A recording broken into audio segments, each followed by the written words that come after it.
বুধবার মুর্শিদাবাদের ডোমকলের গড়াইমারি এলাকায় হাসপাতালে উন্নয়নের দাবিতে পথ অবরোধ করে সভা করে এসডিপিআই। অবরোধ চলাকালীন এসডিপিআই এর রাজ্য সভাপতি হাকিমুল ইসলামের ওপর হামলা চালানোর অভিযোগ ওঠে তৃণমূল পঞ্চায়েতের সদস্য নইরুল ইসলামের বিরুদ্ধে। এই ঘটনার ভিত্তিতে এসডিপিআই রাজ্য সভাপতি সহ 10 জনকে আটক করে ডোমকল থানার পুলিশ। পাশাপাশি ওই অবরোধ সভায় গড়াইমারি যাদবকৃষ্ণ উচ্চ বিদ্যালয়ের শিক্ষকদের নির্দেশেই ছাত্রছাত্রীদের অংশ নেওয়ার অভিযোগও ওঠে।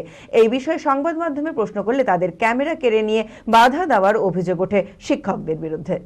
মানসিক স্বাস্থ্যের জন্য সবার আগে যে নামটি মনে ভেসে ওঠে সুস্থ মনের ঠিকানা মনোবীক্ষণ।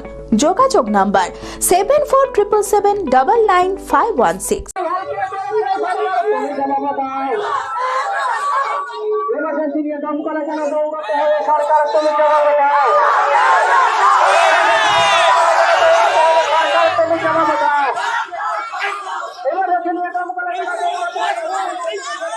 বুধবার সারাদিনই উত্তপ্ত থাকলো মুর্শিদাবাদের ডোমকলের গড়াইমারি এলাকা। জানা যায় ওই এলাকায় হাসপাতালে উন্নয়নের দাবিতে পথ অবরোধ করে সভা করে এসডিপিআই। সেই সময় অবরোধ চলাকালীন এসডিপিআই রাজ্য সভাপতি হাকিমুল ইসলামের ওপর হামলা চালানোর অভিযোগ ওঠে তৃণমূলের পঞ্চায়েত সদস্য নইরুল ইসলামের বিরুদ্ধে। এসডিপিআই এর অভিযোগ তৃণমূলের লোকজন মারধর করে পথ অবরোধ ভেস্তে দেয়। এই ঘটনার পরে এসডিপিআই রাজ্য সভাপতি সহ 10 জনকে আটক করে ডোমকল থানার পুলিশ। যদিও কিছুক্ষণ পরে রাজ্য সভাপতি হাকিমুল ইসলাম সহ এসডিপিআই এর 10 সদস্যকে ছেড়ে দেয় পুলিশ। গড়াইমারি যে হসপিটাল বেহাল অবস্থা সেটা নিয়ে এসডিপিআই এর পক্ষ থেকে এসডিপিআই রাজ্য সভাপতির নেতৃত্বে সেখানে শান্তিপূর্ণ একটা আন্দোলন হয় এবং রাস্তা অবরোধ করে। সেখানে পুলিশ প্রশাসনের সামনে টিএমসির নেতারা সেখানে যে লাথি মারে, সেখানকার স্থানীয় যারা নেতা আছে তারা সেটা ভিডিওতে ভাইরাল হয়েছে দেখা যাচ্ছে। তা আমরা মনে করছি যে সেখানে শান্তিপূর্ণভাবে জনগণের স্বার্থে যারা আন্দোলন করছে তাদেরকে পুলিশ অ্যারেস্ট করছে এবং সেখানকার টিএমসির গুন্ডা বাহিনীদেরকে লেলিয়ে দিয়েছে। আমরা মনে করি তাদেরকে অ্যারেস্ট না করে যারা নিরপরাধ, যারা আন্দোলনকারী, হসপিটালের পক্ষে স্বাস্থ্য পরিষেবা নিয়ে আন্দোলন করছে তাদেরকে পুলিশ অ্যারেস্ট করেছে। এটা নিয়ে আমাদের দাবি প্রশাসনের কাছে এবং মুখ্যমন্ত্রীর কাছে আমরা দাবি করছি অবিলম্বে টিএমসির যে নেতা লাথি মারছে তাকে অ্যারেস্ট করতে হবে, তার দৃষ্টান্তমূলক শাস্তি চায়।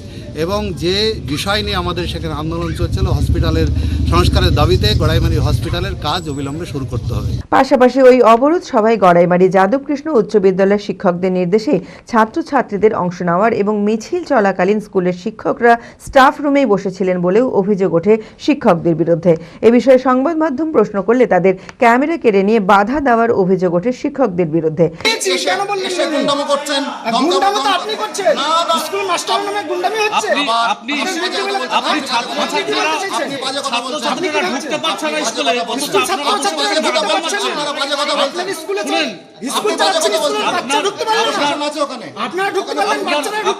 আপনার ছাত্রছাত্রীরা স্কুলে ঢুকতে পারছে না,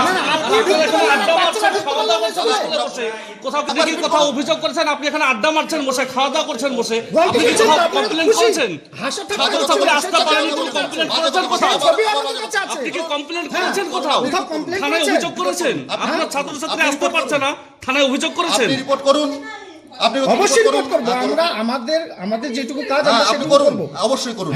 কিন্তু এমন কিছু বলছেন যেটা অবশ্যই সেটাও বলছেন এবং আপনার মুখের কথা অন্য কারোর মুখে বসাচ্ছেন, এটা করবেন না। এই ঘটনার পর এলাকায় ছাত্রদের রাজনৈতিক মিছিলে শামিল করানো নিয়ে শিক্ষক ও স্কুল কর্তৃপক্ষের ভূমিকা নিয়ে উঠছে নানান প্রশ্ন। রামকৃষ্ণ মিশন আশ্রম সারগাছি মুর্শিদাবাদে পঞ্চকর্ম সহকারী 1 বছরের সার্টিফিকেট কোর্স, যা পশ্চিমবঙ্গ আয়ুর্বেদ পরিষদ, পশ্চিমবঙ্গ সরকার দ্বারা স্বীকৃত। 2025-26 শিক্ষাবর্ষে ভর্তি প্রক্রিয়া শুরু হয়েছে। যোগ্যতা মাধ্যমিক পাস, বয়স সীমা 16 থেকে 30 বছর। আবেদন ও বিস্তারিত তথ্যের জন্য যোগাযোগ করুন। Mobile number 8001667074। সরাসরি যোগাযোগ করুন। ঠিকানা রামকৃষ্ণ মিশন আশ্রম, পোস্ট অফিস সারগাছি আশ্রম, বেলডাঙ্গা, মুর্শিদাবাদ। পিন 742408। আগ্রহী প্রার্থীরা দ্রুত যোগাযোগ করুন।